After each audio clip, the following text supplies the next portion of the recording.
a pessoa dorme, mas continua fadigada quando acorda, uma coisa assim, tem um nome pra isso. O que é? O que é uma pessoa que dorme e continua fadigada? Ai, desculpa, professora. Mas me fala, o que é para eu explicar direito? Ah, eu tava falando sobre o meu trabalho. Ah, eu pensei que você estava perguntando sobre a fadiga que eu tinha falado aquela hora. Bom, então vamos lá, continuando. Então, lá no CRER, quando a pessoa chega a um centro de referência, ele vai ser atendido por uma equipe interdisciplinar. Então, tem o médico, tem o fonoaudiólogo, tem a terapeuta ocupacional, tem a fisioterapeuta, tem a neuropsicóloga, que vão atender esse paciente em conjunto. Então, acontece muito aquilo que eu falei para vocês ali da ecoterapia, né? Você nem sabe qual profissional que está atuando ali naquele momento, porque todos trabalham em conjunto, num único plano de neuroreabilitação para o paciente. Isso, gente, dentro de um centro de referência. Fora do centro de referência, o paciente é atendido pelo médico. Aí, se tiver problema na fala, manda para a fonoaudióloga. Se tiver um problema motor, manda para o fisioterapeuta. Se tiver acesso, né, manda para uma terapeuta ocupacional. Se demonstrar alteração de comportamento, manda para o psicólogo. Ficou claro para vocês a diferença entre o mundo real e o mundo ideal?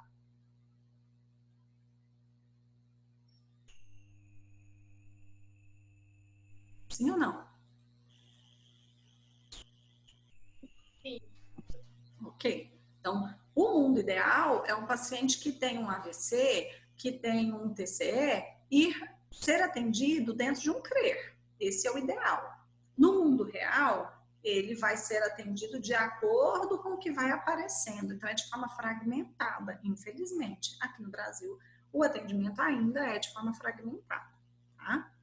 Pode continuar, meninas.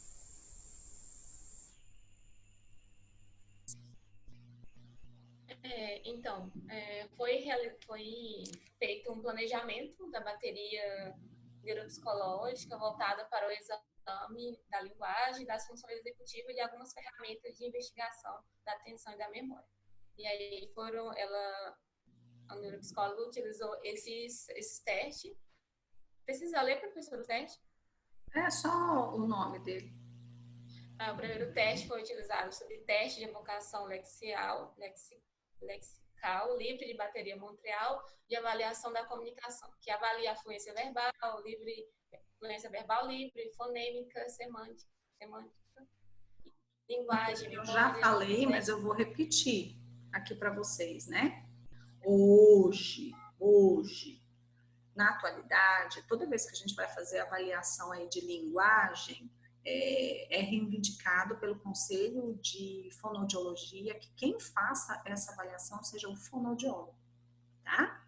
Então, tem testes que eu aplicava há 5 anos atrás em crianças de avaliação de fonêmica, de fluência verbal e semântica, que hoje eu não posso mais utilizar porque o Conselho de Fonoaudiologia reivindicou que quem faz essa avaliação é o profissional fonoaudiólogo.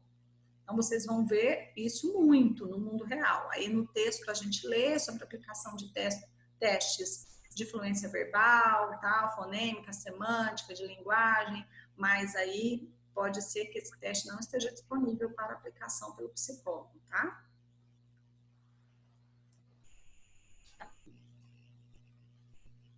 O segundo teste foi o subteste de discurso narrativo da bateria, MAC 13, que avalia habilidades avaliadas no processamento linguístico, discursivo e memória episódica. O terceiro, o protocolo Montreal, Toulouse, de exame linguístico da afasia, que avalia habilidades linguísticas, orais e escritas, tais como nomeação, compreensão oral, linguagem automática, leitura de palavras e frases. E o quarto teste, que foi o teste de trilhas, que avalia habilidades de exploração visual, velocidade de processamento, atenção dividida, inibição e flexibilidade cognitiva.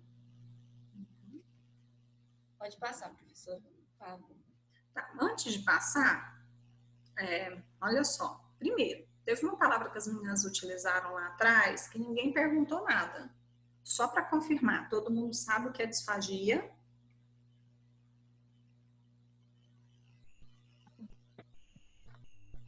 Não estou vendo vocês, deixa eu olhar vocês. Todo mundo sabe? Sim. Não sabe, É beleza. dificuldade de deglutição, né? Ótimo. Todo mundo sabe o que é afasia? É uma perca da fala. Isso, então tá. Ótimo. É só porque eu falei assim, a gente está passando e às vezes... É um distúrbio da linguagem, né? É um distúrbio de linguagem, que a pessoa perde a capacidade aí de comunicação, né? Pode continuar, então. Vamos lá.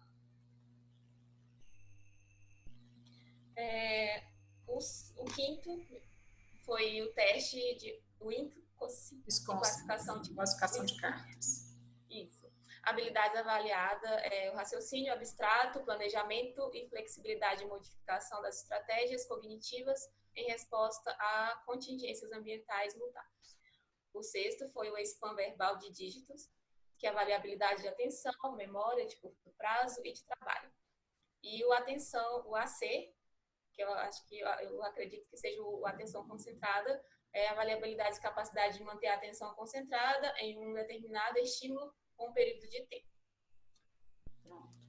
Então, se vocês observarem o que as meninas apresentaram aqui de bateria de teste, vocês vão perceber que está avaliando, né, a capacidade do sujeito de fala, habilidades, funções executivas, atenção, memória. Vocês estão percebendo que os testes utilizados estão em cima... Peraí, deixa eu abrir vocês, porque senão eu fico falando assim para vocês. Os testes utilizados, os testes sugeridos aqui, estão em cima de uma lesão provocada por um AVC. A gente tem que avaliar a atenção, tem que avaliar a memória, tem que avaliar a fala, tem que avaliar o planejamento do sujeito. Tá? Existem outras possibilidades de teste? Sim. Vai depender da idade do sujeito que sofreu esse AVC, né? Eu lembro que eu já trouxe para vocês de criança que sofre AVC. Vocês lembram disso? Né? Inclusive com perda de massa cefálica. Ou seja, grave. Então, a gente vai ter que avaliar o teste que a gente vai utilizar. De acordo com o espaço que a gente está, de acordo com a idade do paciente, de acordo com o tipo de lesão que ele sofreu. Ok? E o que mais? A bateria de teste ela foi avaliada de acordo com a demanda do paciente, né? A anamnese que foi feita e também, e aí se vocês perceberem, esses testes eles avaliam tanto as funções cognitivas quanto as funções executivas, né?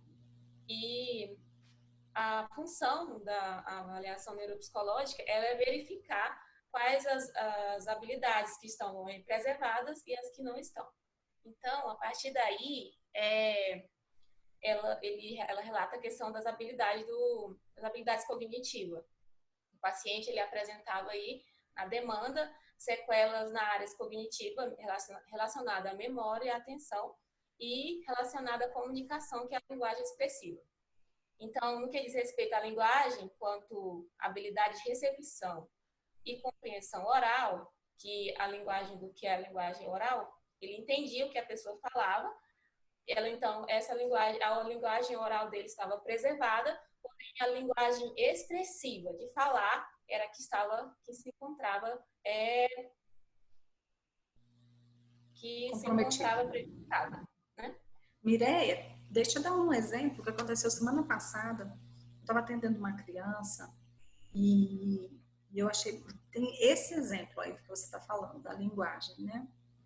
Ele tem 3 anos, a criança está fazendo 4 agora no próximo mês. Então, 3 anos e 11 meses. E era uma avaliação toda qualitativa, não tinha testes para aplicar nessa faixa etária. E eu achei muito interessante, porque a linguagem expressiva dele está preservada, mas está abaixo do esperado para a faixa etária dele. A linguagem dele compreensiva está preservada dentro do esperado para a faixa etária dele. Mas a atenção dele é muito abaixo do esperado para a faixa etária dele. Por quê? Porque ele só consegue entender o que eu falo quando ele consegue manter a atenção no que eu estou falando. E ele não consegue começar a atenção, não é manter. Ele não consegue começar a atenção no que eu estou falando. Então, vejam, não estou falando de uma criança com lesão, tá? Mas é uma criança que apresenta algum transtorno no desenvolvimento, que está em avaliação. Então, a linguagem expressiva está preservada, né? Abaixo do esperado. A linguagem compreensiva está preservada dentro do esperado. Mas o que você observa é uma dificuldade de comunicação. É na linguagem que está o problema. Né? Na linguagem que é visível, que todo mundo consegue ver que tem alguma coisa errada, mas, na verdade, o problema não é de linguagem, o problema é de atenção. Vocês estão conseguindo entender os vínculos existentes? Então, eu posso encontrar num paciente com ou sem lesão um comprometimento da linguagem expressiva sem necessariamente ser um comprometimento de linguagem, né? Ser um comprometimento de atenção ou de memória. Quem assistiu o filme Para Sempre Alice viu que ela tinha uma dificuldade em relembrar o nome das coisas. Não tinha nada a ver com linguagem. Tinha a ver com memória. Gente, por favor, me diga que vocês entenderam isso que eu estou falando, porque isso é um pouco complexo, mas é importante que vocês entendam. Eu entendi, professora, porque eu acho que para a pessoa entender e falar, ela tem que entender, ela tem que ouvir corretamente, ela tem que entender, né? Então, eu acho que eu entendi dessa forma. Ela tem que ter aparelho fonador adequado, né? Ela precisa ter cognitivo preservado, ela precisa ter funções executivas de planejamento estratégico do que eu vou falar, por que eu vou falar, como que eu vou falar, né? Ela precisa ter atenção no que o outro está falando para ela conseguir entender o que o outro está falando, para ela responder o que o outro está perguntando. Não existe, gente, uma função isolada, sozinha. Vamos pensar só na linguagem. Existe, né? Então, a atenção pode ser o problema na dificuldade de linguagem. A memória pode ser o problema que está por trás da dificuldade de nomear os objetos. E não necessariamente uma dificuldade de linguagem. Ok? O que mais? E aí, como, só relembrando, então, esse paciente, ele se encontrava com a linguagem expressiva, que ela estava danificada, então, a escrita, a expressão verbal, né? Mas só que a linguagem receptiva estava preservada. Então, outra coisa que foi encontrada também foi da memória. Na memória se observou um prejuízo generalizado. Não se observou um prejuízo generalizado, ou seja, não foram todas as memórias dele que ficou prejudicada. Por exemplo, a memória de curto prazo estava preservada, mas a memória, por exemplo, de trabalho e que facilita, por exemplo, a memória de trabalho que estava prejudicada e tinha outra também. Tá, foi só. Então, a memória de curto prazo, ela se encontrava preservada, mas só que a memória de trabalho, ela se encontrava prejudicada, que é a memória onde a gente aprende e a gente guarda todas as informações. E agora a Vitória vai passar para as funções executivas, explicar um pouco como que isso se deu na avaliação. Gente, no exame das funções executivas do paciente, não foi encontrado um déficit global dos componentes avaliados, foram avaliados 4 componentes. E 2 foram executivos, 2 foram que mostraram preservados, foram o planejamento e o raciocínio abstrato, que é a capacidade que a gente tem de pensar e criar coisas diferentes. E os 2 que foram encontrados alterados na avaliação foi a flexibilidade cognitiva que é a habilidade que a gente tem para perceber que a gente está fazendo alguma coisa de errado e, tipo assim, adaptar, né? Fazer mudanças para a gente começar a fazer certo. E a segunda foi a inibição, que é a habilidade que a gente tem de inibir ou controlar respostas impulsivas. Só para concluir, uma questão de curiosidade, essa síndrome de executiva, que é esse quadro caracterizado, né, quando tem alterações executivas, eles são uma sequela muito comum no AVC. E principalmente em quadros agudos e na evolução dele até os 6 meses. Acho que só concluir aqui. Muito bem, meninas. Como foi para vocês fazer esse trabalho? Durante a pandemia, ninguém pode se encontrar, não tem biblioteca. Foi um desafio, imagino. É um desafio, professora. Mas, assim, graças a Deus que a gente tem as redes sociais aí, o WhatsApp, e aí a gente vai conversando, a gente se comunica, uma vai passando informação, uma pesquisa uma coisa, outra pesquisa outra, e a gente vai montando o quebra-cabeça. No final dá tudo certo.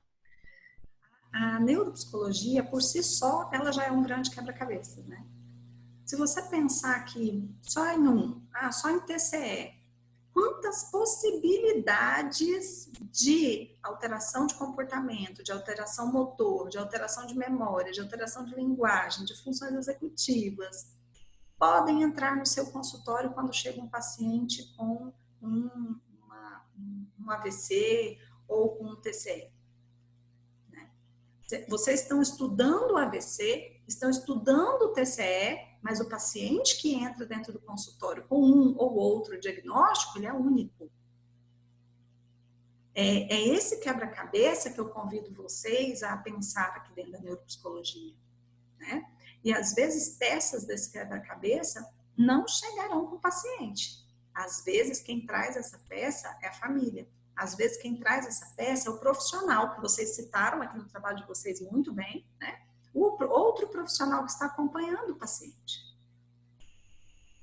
Tá? Precisa ter esse jogo dentro tanto da avaliação neuropsicológica, né, para colher as informações necessárias, quanto na hora de criar estratégias de neuroreabilitação.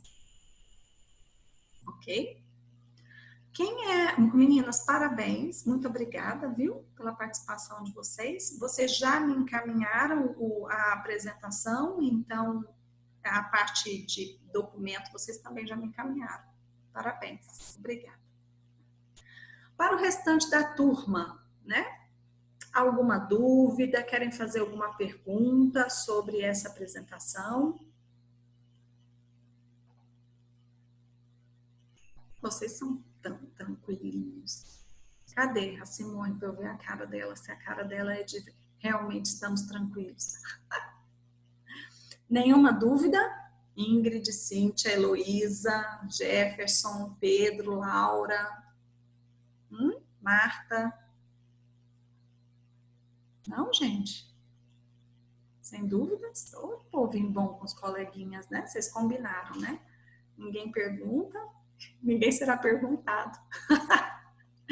Não, mas quem vai responder sou eu. Vocês podem perguntar, viu? Se tiver alguma dúvida. Olha só. Deixa eu ver aqui. Alguém está perguntando discretamente no chat. Empatia. Exercício de empatia, né, Pedro?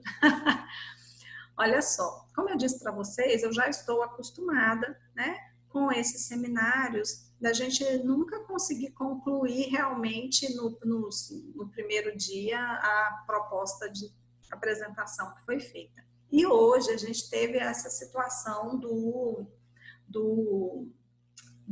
psicodiagnóstico que eu precisava resolver com vocês. Mas não se preocupem.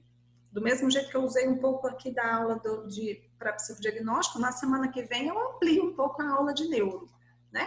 Estamos todos aqui disponíveis, então o tempo que precisar eu vou utilizar e convido vocês a ficarem comigo. Na semana que vem, então, só me lembrem aí quem é o próximo grupo, que seria hoje? O nosso. Eu, a Gabi e a Ingrid. Pronto. Gabi, Ingrid, Laura, tudo bem para vocês? Vocês ficarem para a próxima semana? Por Tudo favor, enviem para mim o slide de vocês, né? Lembrem-se que essa é a parte teórica que fica registrada do trabalho. Enviem para mim no dia anterior, viu? Os 3 grupos que vão apresentar semana que vem. Para o grupo 3 da semana que vem, né? Não confia que vai ficar para outra semana, não, porque hoje a gente teve a situação do psicodiagnóstico. Semana que vem a gente não tem nada. Tá bom? Certo? Então, muito obrigada pelo tempo de vocês. Eu espero que a Simone melhore, coitadinha. A frustração dela. E eu aguardo vocês na próxima segunda para a gente ajustar tudo que a gente, né, vai ter aí para ajustar. E antes disso, por favor, organizem com a Camila a lista de vocês para que eu possa passar para a Ana Luísa. Quanto mais rápido vocês organizarem essa lista, mais rápido vocês saberão o horário e o paciente de vocês. Tá? Lúbia, Oi? só tem uma dúvida. Você tinha falado a respeito lá do psicodiagnóstico que quem faz uso de medicamento contínuo, que não vai, tipo assim, poder ir para o presencial? Você pode repetir? Alguma coisa falhou aí no seu som. Que você tinha falado no atendimento do psicodiagnóstico que quem faz uso de medicação contínua não vai poder ir para o presencial, é isso? Não vai poder ir, não é isso. É invertido que eu falei. Eu falei o seguinte, que se você fizer parte do grupo de risco, se você optar ou fizer parte do grupo de risco, né? Para não participar no presencial, você precisa encaminhar, que eu ainda não sei para quem, um laudo médico do porquê, né, da sua saúde, você não poder participar, ou da receita de medicamento de uso contínuo. Então, pessoas que são do grupo de risco porque tem algum problema que usa medicamento contínuo, só a receita já é o suficiente para te liberar. Foi isso que eu disse. Tá bom? Agora, você pode fazer, por exemplo, gente, anticoncepcional é medicamento de uso contínuo, né? Mas não quer dizer que você esteja impossibilitada de ir. Às vezes você toma algum medicamento para, sei lá, para... Me fala uma coisa de uso contínuo que não vai ser muito problema. Sei lá, para inchaço, né? E aí você faz medicamento, usa o medicamento todo dia, mas não quer dizer que você não possa ir, não quer dizer que você é de um grupo de risco. Certo, Gabi?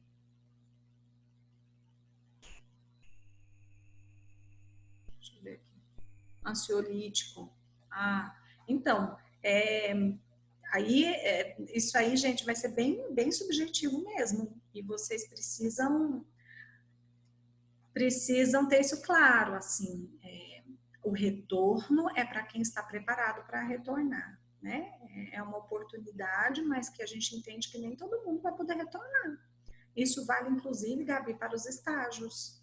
Tem estágio que o campo está aberto, mas que a turma, o professor, entende que não tem como voltar por causa de questões de saúde deles, né? Até o professor precisa estar em condições para retornar, né, no ambiente presencial. Tá bom? Mais alguma dúvida?